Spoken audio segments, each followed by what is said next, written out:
Hey everybody, what's going on? So back again with another video. Got another 7.62 rifle up on the table for you.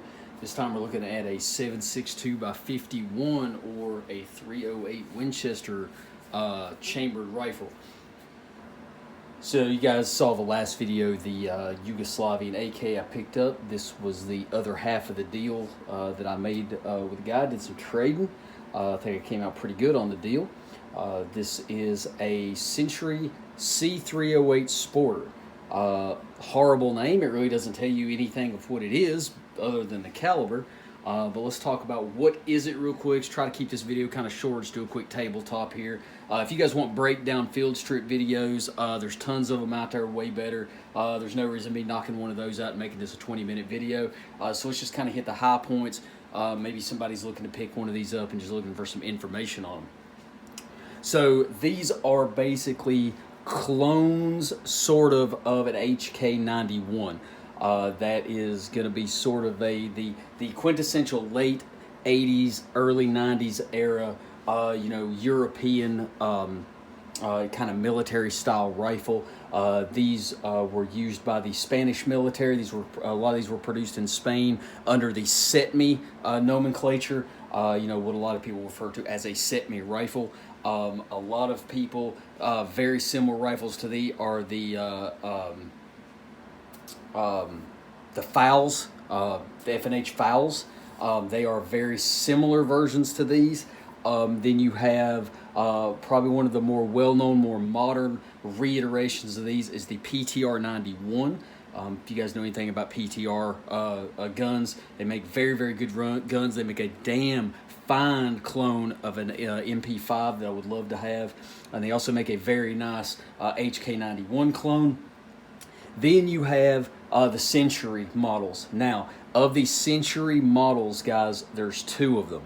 There are the Century built ones that were built out of parts kits. Those were earlier models that you would probably find in the early 2000s, stuff like that. They are junk. You do not want one of those. They were kind of the foul type of clones, or honestly, they were just marketed as a SETME, a Century Arms SETME. I would stay away from those. Most of them are junk. Century did not know what they were doing on that deal. Just like with a lot of their AKs, some of the ones they bring in are great, that they just do light modifications to, and then the ones they build in-house, most of them are junk. Unfortunately, Century's kind of like that. Now, how did this rifle come about? So when the Spanish military stopped producing the SETME, they had a bunch of them laying around. They cut them up and made them into parts kits to import them into the U.S., and Century bought all of the parts kits. They've got all of what's left of the parts kits. And what they did was they got with PTR, and they got a lot of parts from PTR. So basically it comes down to this. The parts that Century didn't screw up, they left alone. The parts that they had trouble with, that's PTR design. So this is sort of a bastard between a PTR 91 and a Century gun. So you kind of get that best of both worlds. If I had to rank these in order of nice to worst, the nicest is obviously the original HK91s. Then I would say the Fowls. Then I would say the PTR 91s. Then you would have your C308s, and then you would have your SETMEs at the bottom. I wouldn't deal with the SETMEs. I would have no problem with a PTR 91 or one of these. You can pick these up a little cheaper than the PTR 91s. These can be bought for well under $1,000. You can find a lot of these used. And most of them, guys, are in great condition, and they are very, very good rifles. They feed from a 20-round box mag. Basically, highlights of this one does have a poly lower. You can change out the trigger groups and stuff. The only thing missing, really, that makes this something I want to change is the paddle release, the AK-style paddle release that would be on an AK. But I can get that from HK Parts and go ahead and add that. Have a pretty nice little muzzle brake up here at the front. Doesn't have really anything on the sides or the bottom. Basically just have these gills on top and a kind of a nice opening. That's going to, from the Shavo, it's going to keep the front end of the rifle down, help with the muzzle jump, and then it's also going to drive the gun back, it's going to pull the gun forward just a little bit, offer a little bit of recoil reduction, but not a ton. This being a pretty heavy rifle at around 9 pounds, it's a pretty heavy gun, so you don't get a ton of of recoil in it anyway. Now another thing, this is a delayed roller system, just like say kind of like a an MP5 or something would be. Now most of those are open bolt until they were brought in the U.S. and converted and had to be closed bolt designs. But basically what you've got is on the side of the bolt when the locking lugs go in, it is a rotating bolt, but it has two basically ball bearings that pop out, lock in, lock the receiver up and make it a little tighter so it is harder for it to unlock. So it has to build up the pressure in the gas system, gives it a little more dwell time, makes the recoil pulse a little interesting, but makes the gun very, very reliable and a very, very good shooter. Now, if you are going to get one of these, I would probably try to shoot cheap ammo or steel through it. These eat cases alive, so you're not really going to be able to reload the ammo after you shoot. A lot of these will dent cases, stretch them real bad, put bad gouge marks in them, and that's just the way these rifles are. It's nothing that's wrong with it. It's just how they are. It's just how they work. Do have a removable handguard here. To my knowledge, unfortunately, on these is not the HK handguards will fit, but some of like the Midwest Industries and stuff will not work because this is a little bit more based on a set me design, which is just slightly different than the HK design. You could probably modify something pretty easy. Now, here you've got the you got a Picatinny rail here on top. This is welded, as the original one of these is bolted on. They came loose and they were junk. And the original HK91 had just you had to use like clamp style, a different style optic. It didn't really have a 1913 rail on it. Standard fire and safe, standard setup like you would normally see. It does have a push button mag release, just like a AR or an AR-10 would have. Now these mags do pretty much go straight in. Sometimes you have to rock them a little. They're a little finicky to get mags in and out of. These mags can be had for $10. They're super cheap. Mill surpluses all over the world. You can get mill surplus of these super easy.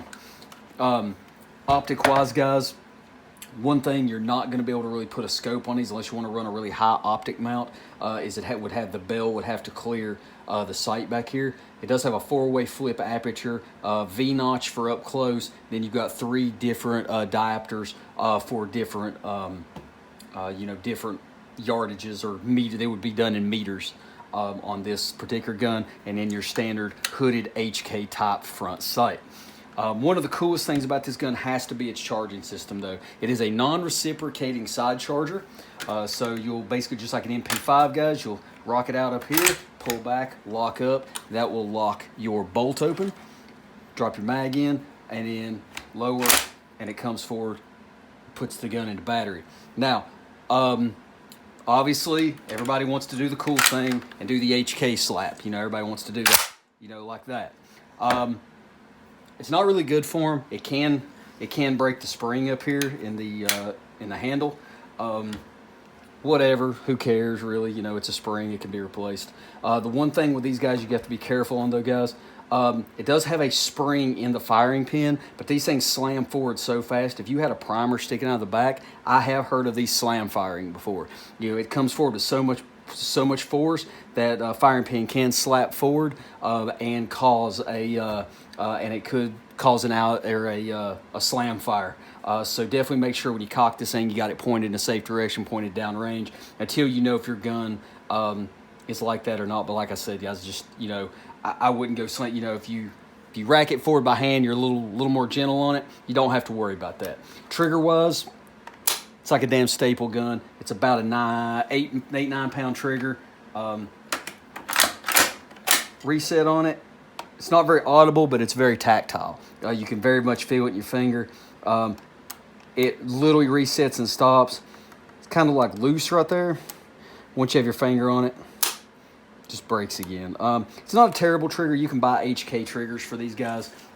They do exist. You can drop in the trigger group. To break this gun down, you pull these 2 pins out of the back. The buttstock and the guide rod comes out. The whole lower comes down and just hinges right off. And then the bolt assembly comes out. Super simple to clean one of these. Taking the bolt apart is a little bit of pain in the butt. But there's plenty of videos out there for that. All right, cool. So final thoughts. I really like this rifle. Would I recommend this rifle? Yes, and a little no. If you are a first-time buyer, if you're just getting into firearms, If you're new to rifles in general, I might shy away from this. It's a little hard to break down. Ammo's a little expensive, being it is a 308, and it's not a super accurate rifle. It's about a 2.5 MOA gun, so you know it's not pinpoint accuracy, but it is a really fun rifle to shoot. If you're into collecting, you really like those late 80s, early 90s era of HK, you know, that HK heyday rifles, then yeah, I would pick one up, especially if you can get one for a good price.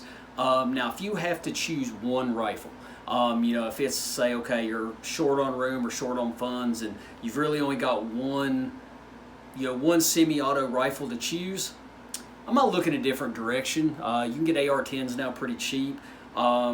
I still believe that an AK or a AR-15 variant, some form of one of those is probably your better bet, you know, for everyday rifle / you know, one and done kind of deal.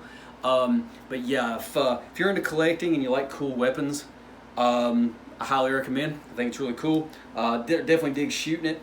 It's a little heavy and stuff though, so just realize that. You know, it's not something you want to go lugging through the woods all day. But other than that, guys, yeah, if you can pick one of these up at your local shop, I would jump on it.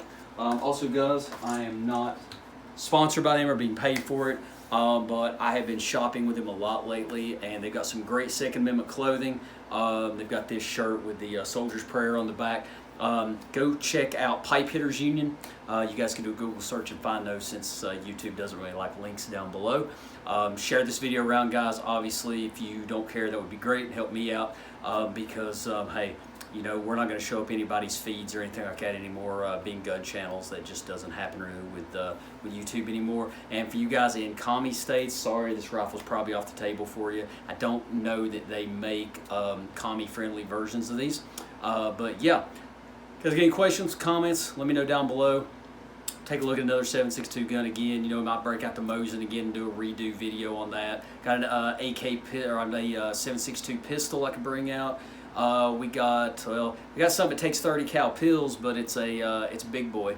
We could break it out. A few other little things, and maybe take a look at another AK or something. Got a new 45 we haven't taken a look at. A few other little things. So you guys let me know down below what you're thinking. Catch you guys later.